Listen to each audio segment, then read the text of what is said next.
আসসালামু আলাইকুম গাইস, কি অবস্থা সবার? হোপ আপনারা সকলেই ভালো আছেন and welcome to my second video.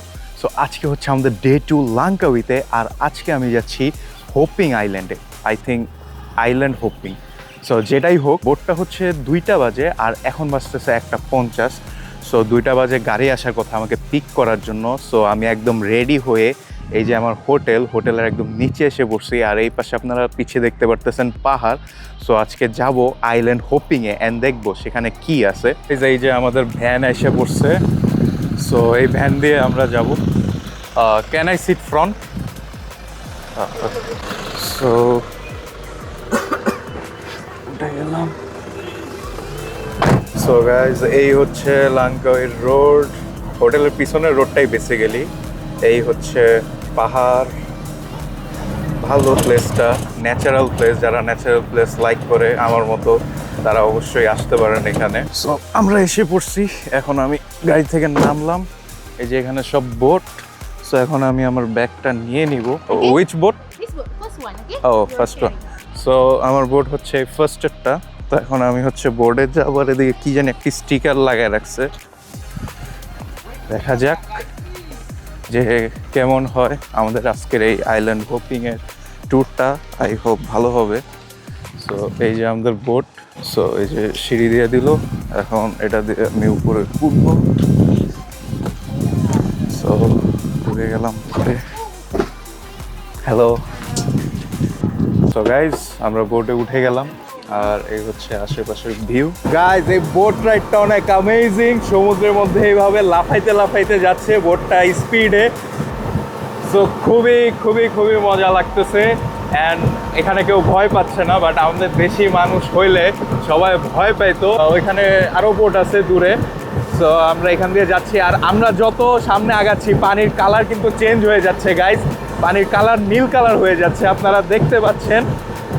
So এতক্ষণ কিন্তু পানি নীল কালার ছিল না। আমরা যত সামনে আগাচ্ছি ততই পানির কালার নীল হয়ে যাচ্ছে। আপনারা যারা লাঙ্কাউই আসবেন তারা অবশ্যই আইল্যান্ড হোপিংয়ে যেতে ভুলবেন না, কারণ এটা খুবই সুন্দর একটা আইল্যান্ড। তো গাইস, খুবই সুন্দর একটা ভিউ আশেপাশে, পুরাই অস্থির। আর এখানে অনেক সাউন্ড হচ্ছে, জানি না যে আমার ভয়েস ঠিক মতো শোনা যাচ্ছে নাকি। গাইজ, এখন এই সামনে যেটা দেখতে পাচ্ছেন এটার নাম হচ্ছে প্রেগন্যান্ট আইল্যান্ড। এই যে এটা হচ্ছে একটা মাথা, অ্যান্ড এটা হচ্ছে স্টোমাক। সো এটাকে আর কি প্রেগন্যান্ট আইল্যান্ড নাম দিছে। Guys, just look at this, মাশাআল্লাহ, এত সুন্দর ভিউ। আমরা এখন এই আইল্যান্ডটায় থামলাম। এখানে 4টা পর্যন্ত থাকবো আর কি। 4টার পরে হচ্ছে এখানে আসতে হবে আবার। এখান থেকে আবার আমাদেরকে অন্য একটা আইল্যান্ডে নিয়ে যাবে। আর এখানে অনেকে হচ্ছে স্পিড বোট নিয়ে আসছে পার্সোনালি চালায়।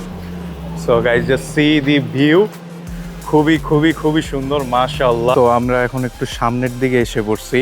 এই পাশে একটা রাস্তা গেছে, অ্যান্ড এই পাশে হচ্ছে এরকম ভিউ। এগুলো হচ্ছে পাথর, আর এইখানে হচ্ছে পাহাড়। সো এখানে অনেক মাছ আছে। কতক্ষণ পরপর দেখি যে মাছ হচ্ছে লাফালাফি করে। বানরের দেখা পেয়ে গেলাম, কিন্তু বানর হতে সাবধান। বানরগুলো অনেক জাউরা হয়, অনেক দুষ্টু হয়।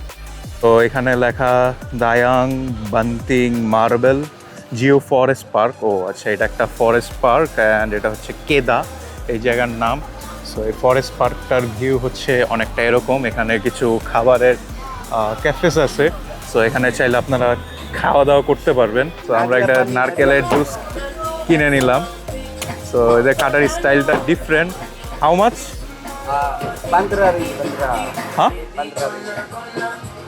15? ও, এটা হচ্ছে 15 রিঙ্গিতের কোকোনাট জুস। সো গাইজ, এই হচ্ছে আমাদের কোকোনাট। সো গাইজ, এরকম একটা সুন্দর অ্যাস্থেটিক এনভায়রনমেন্টে, পিছনে সমুদ্র আর সামনে হচ্ছে এই যে পাহাড়, এরকম একটা প্লেসে বসে এই ডাবের পানি খাওয়া সেই একটা ফিল। তো এখানে একটা ফরেস্ট পার্ক আছে, বাট ফরেস্ট পার্কে যাইতে হলে এখন অনেক হাঁটতে হবে, উপরে উঠতে হবে। সো এখন এত উপরে ওঠার ইচ্ছা নাই, যার কারণে আমি ফরেস্ট পার্কটায় গেলাম না। আর ওইখানে বেশিরভাগ বানর দেওয়া ভরা। এখন বানর আমার কি টাইনা নিয়ে যায় সেটার তো আর কোনো ঠিক ঠিকানা নাই।